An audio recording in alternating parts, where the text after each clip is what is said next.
Love the Day 63. How are you today? I hope you're doing well. Anyways, I often think to myself about like the genius musicians that I was really influenced by. One being Jimi Hendrix. So, Jimi Hendrix, before he got his record contract, he was playing guitar for Little Richard, and I don't really know the order, but Little Richard, and then like Wilson Pickett, but also King Curtis. And I think when he was playing with King Curtis, he was playing there with Cornell Dupree. And I think that they were really influenced a lot by Curtis Mayfield. And that's where Jimi Hendrix sort of got that style of rhythm playing that we associate with him as so, genius,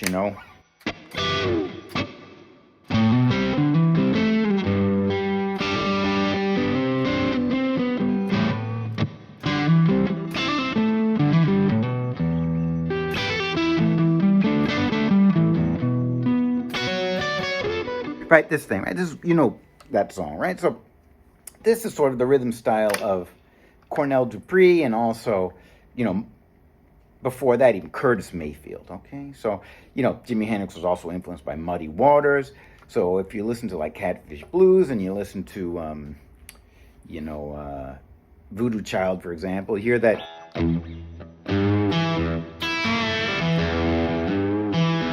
That's for Muddy Waters, but, Jimi Hendrix took that and sort of turned it into Voodoo Child, right? So, and then, he was influenced a lot by, I would assume, Chuck Berry, and also, if you listen to like Third Stone from the Sun, you hear, this is the octave thing that you associate with sort of Wes Montgomery, who was also famous at that time. So Jimi Hendrix was influenced by all these, great players, and he picked from so far away and put them all in a big bag and became the genius that he was, So I often think to because I was influenced by a lot of different people too, Jimi Hendrix being one of the big influences, but also Jeff Beck. But what about like Miles Davis, or, the composition style of like Wayne Shorter, people like this. But also, maybe not so much by the music, but by his teaching style and his theoretic information. And you might get sick of me talking about it, but Barry Harris, right? So I always think to myself, like, what if Jimi Hendrix hung around with Barry Harris? What would happen? And that's what this lesson is sort of about. So, for instance, the song Red House, right? So I'm moving it to C, though, because the blues say we're playing it in C. So I went, I'm playing it like this, right?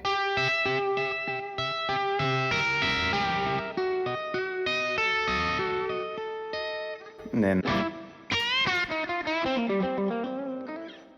now, for the 4 chord in today's lick of the day, what I did is I took Barry Harris's minor 6 diminished trick, and I talk about this a lot, so I don't really want to get into all the weeds. If you need the weeds, you go to Patreon and get the PDF or something, and you'll be happy you did, because it's sort of changed really a lot about the way I play, and so I think it's great for everybody. And Barry Harris was such a genius. But so for the F chord, Barry Harris has this system called minor 6 diminished, and if you play the harmony created by that scale, you get a series of chords. And if you play those series of chords a fifth above the dominant chord you're playing over, you get this really interesting sort of harmony, okay? So since we're playing F,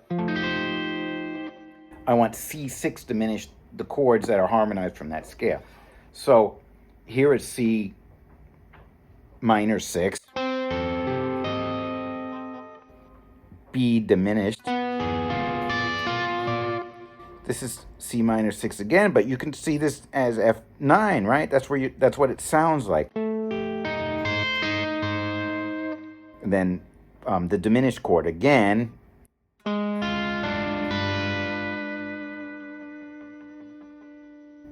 And then when we get to the C, which is the tonic of this blues in C, I'm doing the same thing, fifth above, which is G.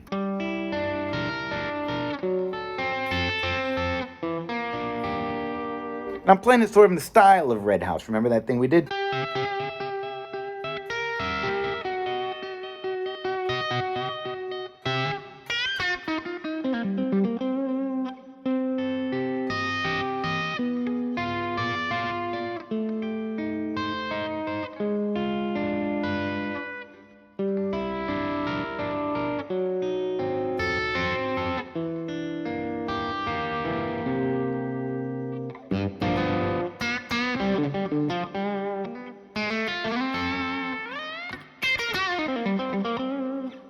right? So, and I did a variation, and this is where it gets really cool. Am I crossing the line for what you'd call traditional blues? I certainly am. What I just played is not really. It's sort of a traditional sounding thing, to me anyways. And it works good to me. To my ears, it sounds traditional, but sophisticated and cool. But the next thing I'm going to do is really even more interesting. And I'll show that to you, okay? This is Lick of the Day, 63.2.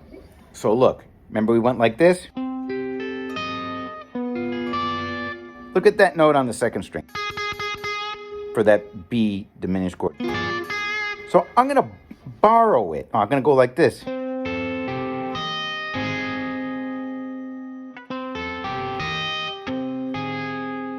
Then I'm going to play the diminished chord. And I'm going to borrow from the next C minor 6.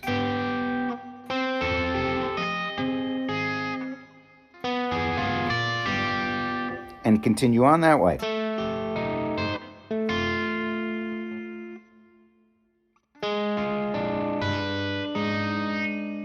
Then we get to the C, right?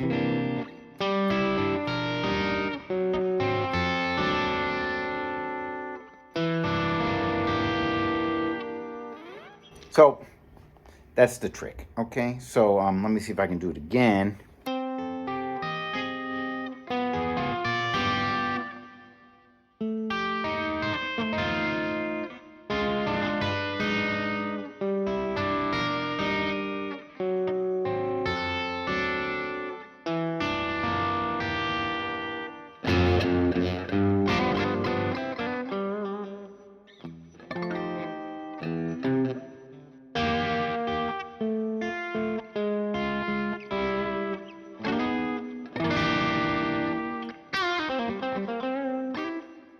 Okay, so give it a shot. I think this is a really cool sound, and you're not going to hear too many, traditional blues players doing stuff like this. So if you want to sort of separate yourself from the pack, this is sort of a good thing that you can try. Okay, so have a nice day. Remember, if you want the PDF, go get it. It's just $5 a month at Patreon, and you get a zillion PDFs and things like this. Okay, but if not, just learn it and pass it around, because if you pass it around, more people can learn from Barry and catch on to his cool stuff. All right, so have a nice day. Listen to the demo. Remember, there's 2 versions of the lick, so check them both out in the demo. Okay, so goodbye.